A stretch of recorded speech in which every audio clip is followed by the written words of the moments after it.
नमस्कार, मैं हूं नीलू।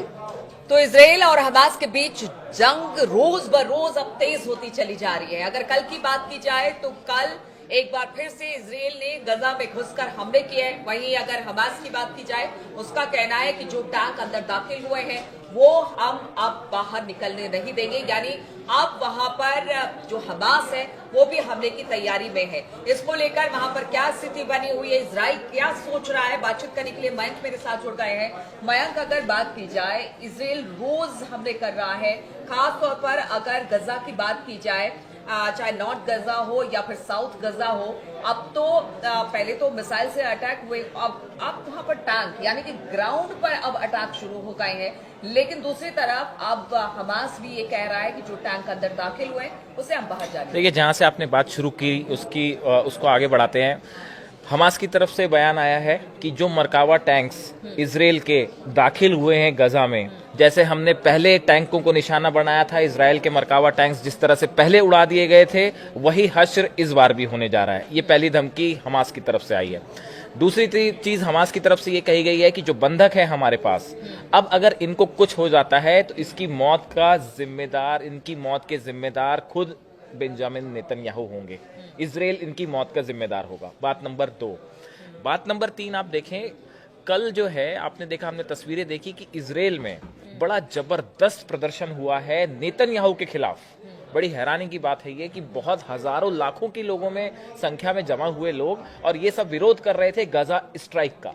इनका कहना ऐसा था कि नेतन्याहू को किसी भी सूरत में गजा में हमला दूसरी बार नहीं करना चाहिए था।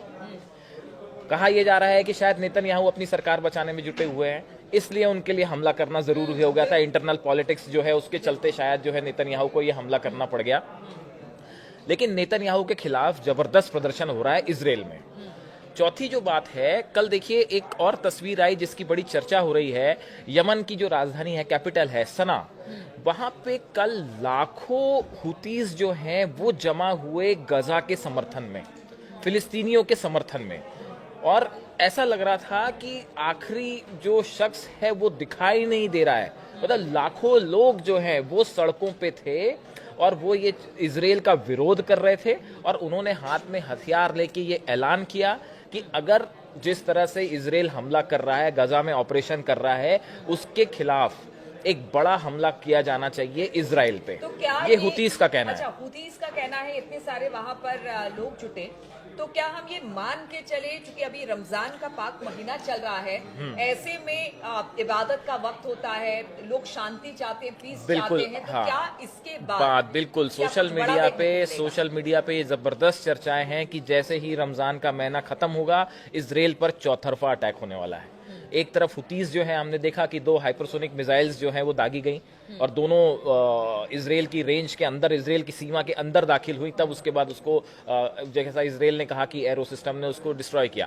लेकिन ऐसा बताया जा रहा है, ऐसा मानना है कि कुछ एक्सपर्ट्स का भी मानना है कि जैसे ये रमजान खत्म होगा, महीना ईद जैसे ही होएगी, उसके बाद एक बार फिर जो है इजराइल को बड़ा जवाब मिलने वाला है इस गजा के हमले का। अब वो किस रूप में होगा? ड्रोन अटैक्स हो सकते हैं, हमास की तरफ से हमले हो सकते हैं, हुतीस की तरफ से हमले हो सकते हैं, और ईरान का क्या भूमिका होगी इस पे भी नजर रखनी होगी। लेकिन देखिए, ये जो ग्राउंड ऑपरेशन की आपने बात की, देखिए एक बार फिर से जो है हमास के खिलाफ जो ये ऑपरेशन है, गजा में जो ऑपरेशन है, इसमें 2 मुख्य एम है इजराइल के। एक तो बार बार वो ये फोकस कर रहा है कि हम बंधकों को छुड़ाना चाह रहे हैं। अब बंधकों को छुड़ाने के लिए जो 17 महीने की लड़ाई थी, उसका क्या अंत हुआ? क्या आप बंधक छुड़ा पाए? तो फिर अब कैसे छुड़ा लेंगे? जब आप 17 महीने तक लड़ते रहे, तब आप बंधक नहीं छुड़ा पाए, तो अब इजराइल के अंदर भी है। तो अब सवाल यह है कि जब उस समय नहीं छुड़ा पाए तो अब कैसे छुड़ा लेंगे? अब देखिए, जो ऑपरेशन हो रहा है आईडीएफ का जो है, ये नॉर्थ और साउथ गाजा के बीच बफर जोन बनाने की कोशिश हो रही है। और जो है दूसरा जो है, ये नॉर्थ और साउथ गाजा को अलग करने के लिए ये जो नेत्जारिम कॉरिडोर है, यहाँ पे आईडीएफ ने अपनी फोर्सेज भेज दी हैं। तो देखिए, ये ऑपरेशन जो 2 चीजें हैं, पहली बात तो बफर जोन बनाने की जो कोशिश है वो कहीं कामयाब नहीं हो पाई, न लिबनान में कामयाब हो पाई, आखिर में फोर्सेज वापस आनी पड़ी। गजा में भी जो है फोर्सेज बाद में वापस ही लेनी पड़ी थी, अब फिर से एंटर किए हैं, देखते हैं इसका क्या आगे परिणाम होता है। सैन्य कार्रवाई के दम पर इजराइल वो चीज नहीं हासिल कर जो सकता उसका प्लान है, जो वो चाहता है, जो प्लान है इसराइल का, वो फोर्सेस के दम पे तो पूरा होता लंबे समय से नहीं दिख रहा। अब देखिए, हाँ, अब जो कार्ड्स इसराइल के जो डिफेंस मिनिस्टर हैं, कार्ड्स उनका कहना है कि बंधकों को लौटाओ वरना हम पूरी तरह से बर्बाद कर देंगे गजा को। तो देखिए, जो हमास है या जो फिलिस्तीनी संगठन है, वो तो अब उनके पास कुछ खोने को है ही नहीं। वो तो अपनी वैसी जान हथेली पे लेके चल रहे हैं और वो कह रहे हैं कि हम किसी भी सूरत में जो है इसराइल को यहाँ पे गजा में कब्जा नहीं करने देंगे, चाहे इसके लिए जान ही क्यों ना चली जाए। तो एक बार फिर इस इलाके में वैसी ही लड़ाई होती दिख रही है जैसे कि 17 महीने पहले हो रही थी। दूसरी चीज ये है कि जो इसराइल का ऑपरेशन है, ये कितना कामयाब हो पाएगा, क्या बंधक छुड़ाए जाएंगे या फिर बंधकों की जान को वाकई खतरा है जैसा कि हमास कह रहा है, और क्या बंधकों की मौत होती है तो उसके जिम्मेदार वाकई अब नेतन्याहू को माना जाएगा। तो ये बड़ी सारी चीजें हैं। और दूसरा देखिए, अब इस पूरे मैटर में आगे ट्रंप की क्या भूमिका होती है, क्या फिर से एक प्रकार से पीस टॉक्स का प्रेशर बनाने की कोशिश है, या पीस टॉक्स अब खत्म ही हो चुके हैं। ये कई ऐसे सवाल है जिनका जवाब मिलेगा कुछ दिनों में। लेकिन फिलहाल तो ये है कि जो इसराइल का ऑपरेशन है, इस ऑपरेशन का परिणाम एक सामने बड़ा भीषण युद्ध होता फिर से दिखाई दे रहा है।